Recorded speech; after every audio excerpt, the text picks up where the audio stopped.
If you're a guy and you're at the barber and they finish cutting your hair and say, "What do you think?"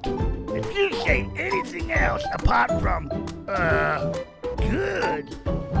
You're probably gay. Straight men, you may think that you have your own sense of style, but no, you don't. That look you have is borrowed, strangled together over years of misshapen dreams. Gay men don't need to deal with this kind of nonsense because they can be trusted with their fashion. This includes having their hair cut. A straight man thinks that they know what they want when it comes to their hairstyle, but that's why they went to a barber, a professional. The one that their wives, daughters, sisters, mothers sent them to. Gay men do the same, but they actually know the hair designer's full name, Stavros. And that shit is important if you want to make alterations to the art piece, carved out on your balding Neanderthal head.